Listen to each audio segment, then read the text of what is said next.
Good morning, children. Today I come with your first lesson from the honeycomb test. That is 3 questions. It's a very important lesson for you as per the message and the language used in it. The story is written by the famous literary figure Leo Tolstoy. So, what you have to do is, first you read the text and then come to listen to the explanation session. Then you can understand it very clearly. The question answer and exercise sessions we will come with another video. One thing, if you don't have subscribed to my channel, subscribe it and press the bell icon. Let us move on to the explanation part of the story.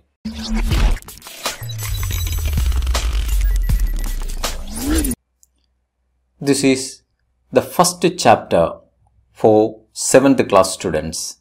3 questions written by the famous writer Leo Tolstoy. Come to the story. Before you read, a king has 3 questions and he is seeking answers to them. What are the questions? Does the king get what he wants? This is what the story 3 questions. Come to the text. The thought came to a certain king that he would never fail if he knew 3 things.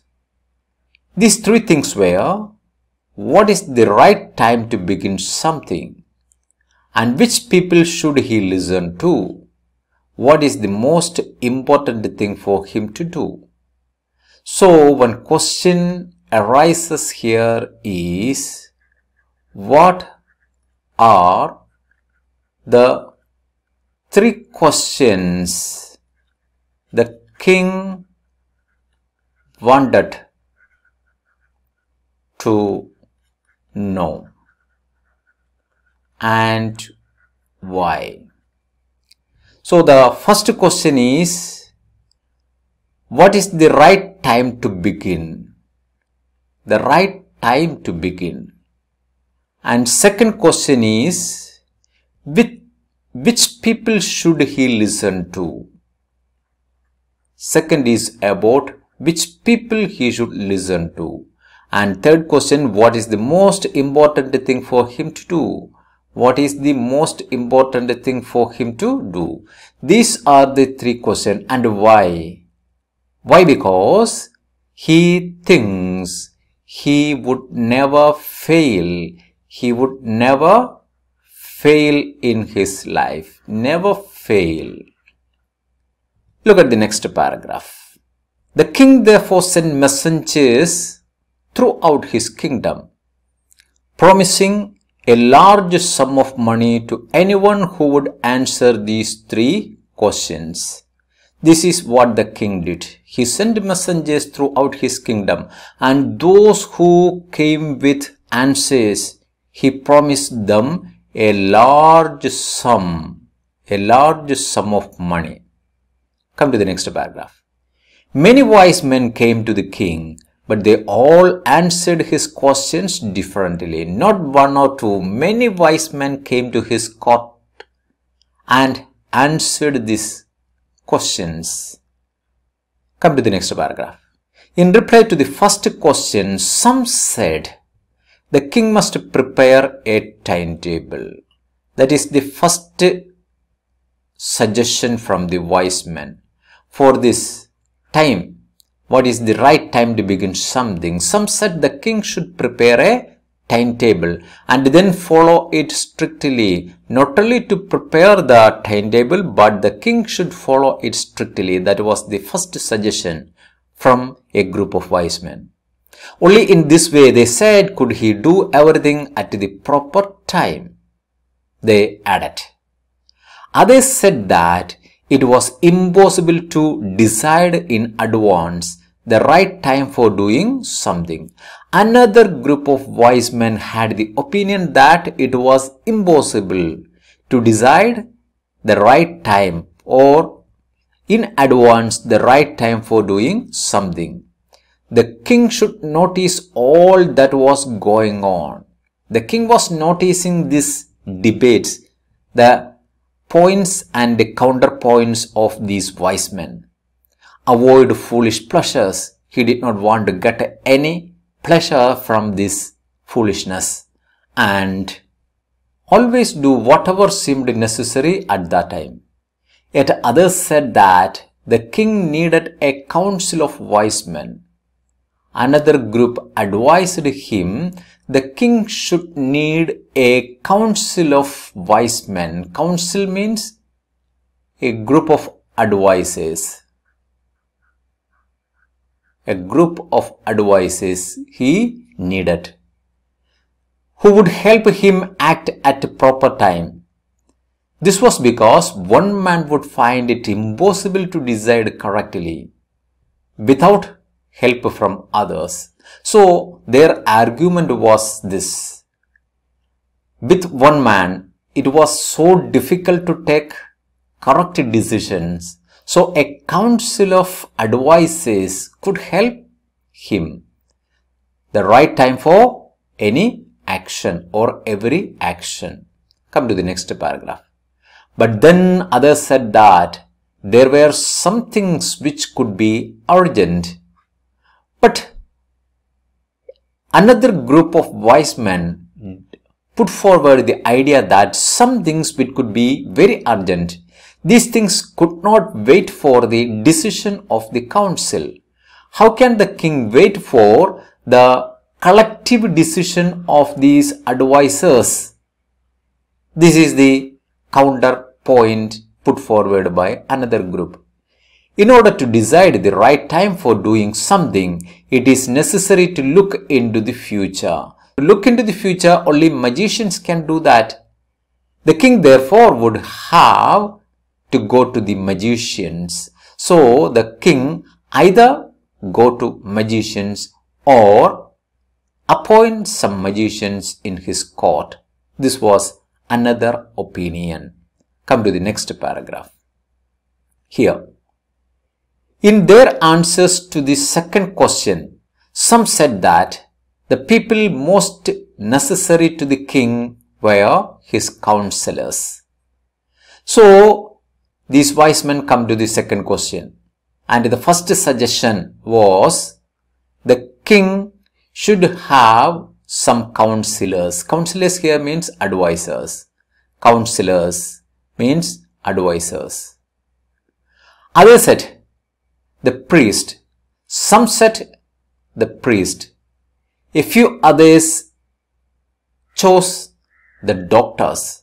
So three opinions came there. First the counselors, then the priest, and the third doctors. And yet others said that his soldiers were the most necessary people. So four answers came there for the second question. What are the four answers here? Let us check that four answers. First, counselors. The counselors. And second, it is about priest. And third, doctors. And fourth is soldiers. These are the four answers. Come to the next paragraph. To the third question, some said science, others choose fighting, and yet others religious worship.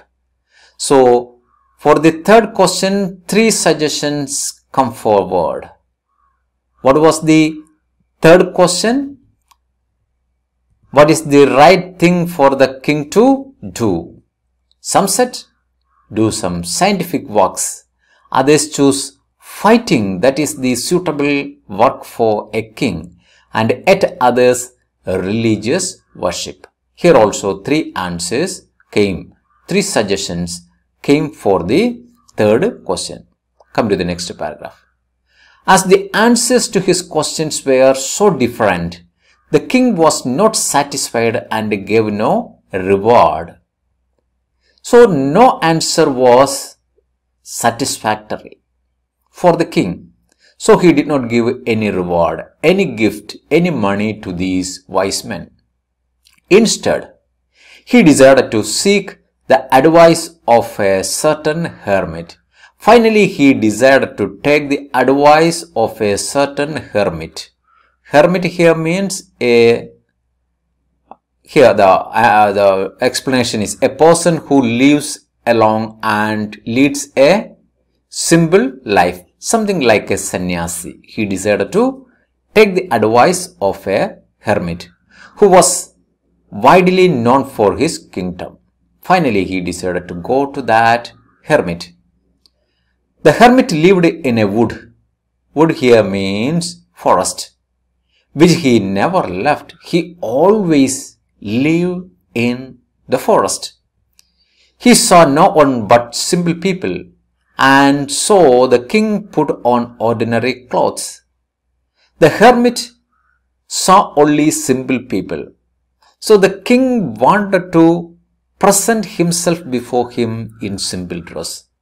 So he exchanged his clothes for an ordinary man.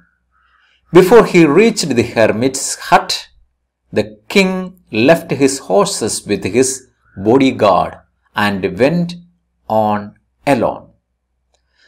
So not only he changed himself into the cloth of an ordinary man, he left his horse and his lifeguard a point behind, somewhere behind the wood, and went alone to the hermit's hut.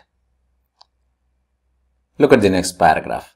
As the king came near the hermit's hut, he saw the hermit digging the ground in front of his house. When the king came there, he saw that the hermit was digging his ground to plant something there. And he greeted the king and continued digging. When he saw the presence of a man there, he greeted him. He did not know that he was the king. So he greeted him and continued his digging. The hermit was old and weak, and as he worked, he breathed heavily. The hermit was so old and he was so weak, and he was doing the work with heavy breathing. The king went up to the hermit and said, "I have come to you, wise hermit, to ask you to answer 3 questions. The king went near the hermit and told him the purpose of his arrival. How can I learn to do the right things at the right time? He presented his first question. How can I learn to do the right thing at the right time? Then he put forward his second question. Who are the people I need most? The second question was about the people who needed most. And the third question, and what affairs are the most important? What are the works? What are the doings? They are most important. So he asked these 3 questions. He put forward these 3 questions in front of the hermit. Look at the next paragraph. The hermit listened to the king, but did not speak. What he did was, he listened to him, but he did not answer. He went on digging. Went on digging here means he continued his digging. You are tired, said the king. Let me take the spade and work in your place. So the king said, you are so tired. He said he wanted to dig for the hermit. What the hermit did? He said, thanks, said the hermit, giving the king his spade. Then he handed over the spade to the king. Then he sat down on the ground. Now let us move on to the next page. When the king had dug 2 beds, that he had prepared already 2 flower beds, he stopped and repeated his questions. The hermit gave no answer, but stood up, stretching out his hand for the spade, and said, "Now you rest, and let me work." So the king then repeated his 3 questions. The hermit did not answer. Instead of answering his questions, he stretched his hands and asked for the spade to work. But the king did not give him the spade, and he continued to dig the beds. 1 hour passed, then another. So time passed. The sun went down behind the trees. Evening came. And at last the king stuck the spade into the ground and said, even though he waited till the sunset, he couldn't get any answers from the hermit. He stuck the spade into the ground and said, "I came to you, wise man, for an answer to my questions. If you can give me no answer, tell me so, and I will return home. If you are not able to answer my 3 questions, tell me that straightforward, then I can go home," he said. But it is at this time, "Here comes someone running," said the hermit. Then the king returned. Then after this comprehension check, second part. The king turned round and saw a bearded man. A bearded man running towards them. His hands were pressed against his stomach. He was pressing his hands on his stomach, from which blood was flowing. He was a wounded man. His stomach was injured. He pressed the wound with his hands. When he reached the king, he fainted. He fell down there and fell on the ground. The king and the hermit removed the man's clothing and found a large wound in his stomach. The king washed and covered it with his handkerchief. The king himself washed it, covered it with his own handkerchief. But the blood would not stop flowing. Yet the blood was still flowing. The king redressed the wound until at last the bleeding stopped. So the king dressed again the wound till it stopped bleeding. Come to the next paragraph. The man felt better and asked for something to drink. When he was treated, the bearded man felt some comfort. Then he wanted something to drink. The king brought fresh water and gave it to him.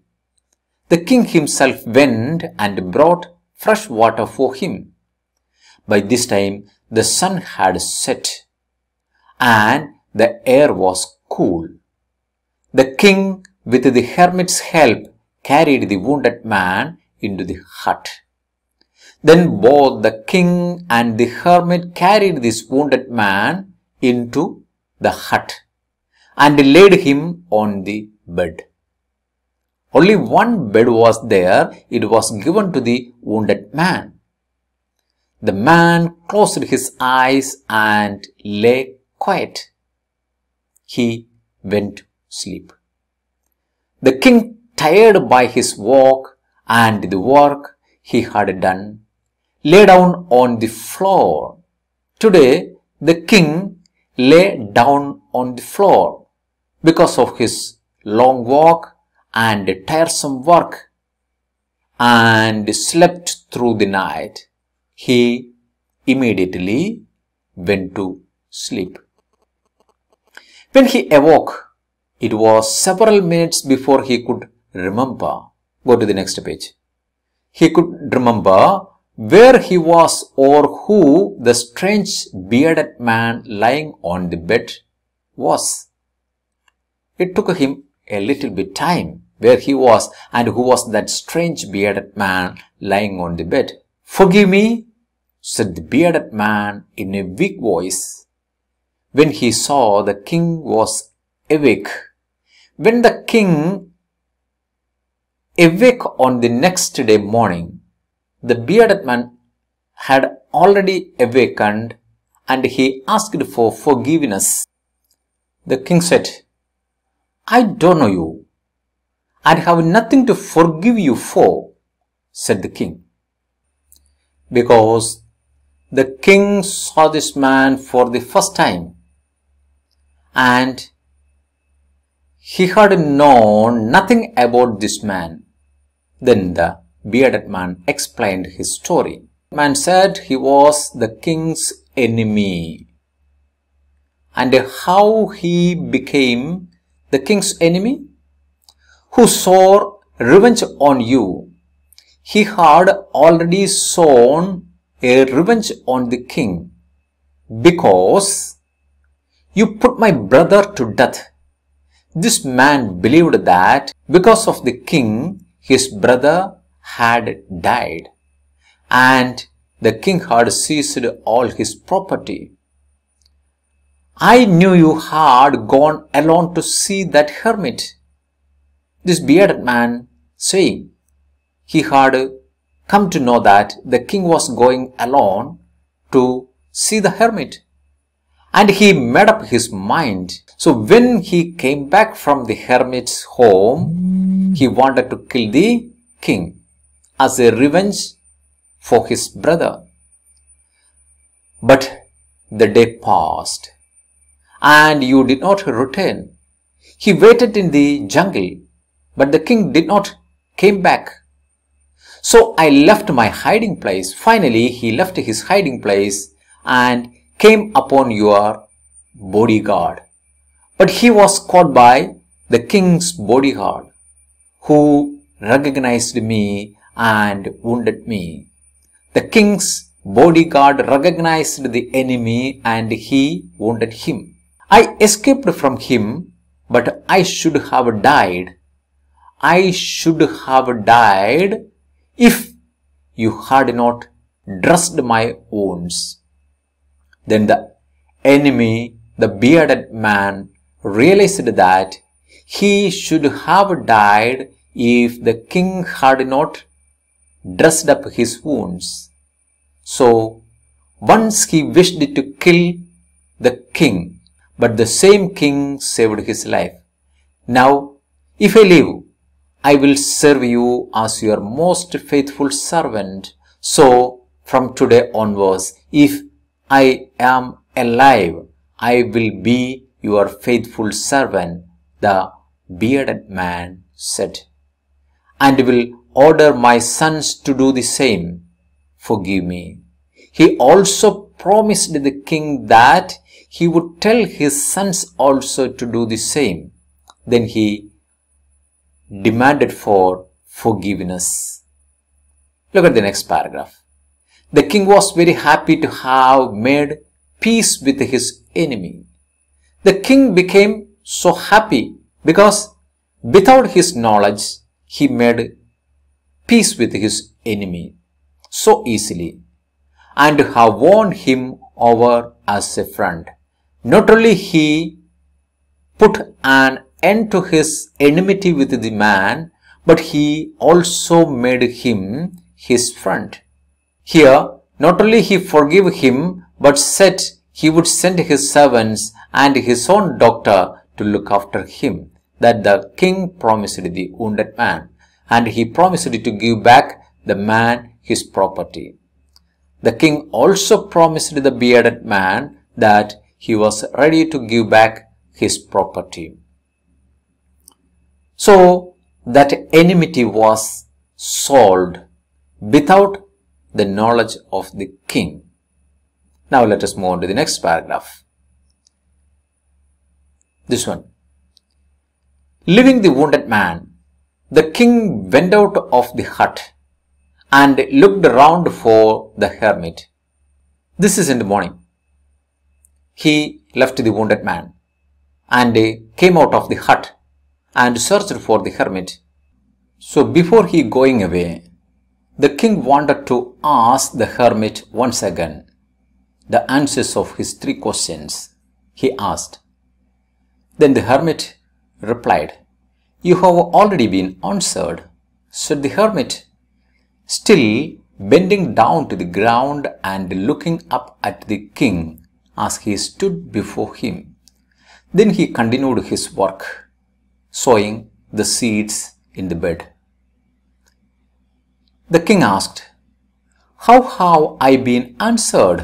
What do you mean?" "How have I been answered? What do you mean?" the king exclaimed. Then the hermit says, "Do you not see?" replied the hermit. "If you had not pitied my weakness yesterday and had not dug these beds for me, you would have gone away. And if you would have gone away, what would have been come on you?" he asked. "Then that man would have attacked you, and you would have wished you had stayed with me. That enemy of yours would have attacked you if you had left yesterday. So he decided to help me." So the most important time was when you were digging the beds. So the most important time for you were when you were digging the beds for me. And I was the most important man. And who was the most important people do you have with? No doubt. For that moment, I was the most important man, said the hermit. And to do me good was your most important business. You did some good things for me. That was the most important business of you. Afterwards, when the man ran to us, the most important time was when you were caring for him. Then another instance, when the wounded man came here, you started treating him. That was the most important time for him. Because if you had not dressed his wounds, he would have died. Because if you had not treated him, he would have died without having made peace with you. And the enmity between you would remain there forever. So he was the most important man. And what you did for him was your most important business. Remember then, there is only one time that is important, and that is now. And that is now. Then the hermit gave him the answer for his first question, what is the most important time for him in his life? The hermit said that it is now. Don't think about the future and the gone time. Think about now. That is the most important thing you have to do. The king reminded him.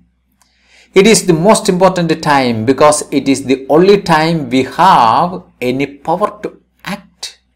Then the hermit reminded the king that it was the only time we have the power to act something. Because human life is filled with uncertainties. We can't predict what should come the next moment. Come to the last paragraph. The most necessary person is the person you are with at the particular moment. So the most important people are the people around you at that moment. For no one knows what will happen in the future. because nobody can predict what will happen in the future and whether we will meet anyone else. And we are not sure about whether we meet again in our life. The most important business is to do that person good. And the most important business of a person is to do some good for the people around. Because we were sent into this world for that purpose alone. So that is the only purpose by which we are here. The hermit reminds the king. And these three questions and answers are not only for the king, it is for every one of us. Every one of us. We have to remember that the most important time to do something is now. And who are the people? The people around us. Around us. And what is the most important thing we have to do? Do some good for them. Do good for people. If the king knows these answers, he is sure that he will never fail in his life. So, like the king, we can also become a failure in our life by knowing these facts. Goodbye. The story is written by Leo Tolstoy.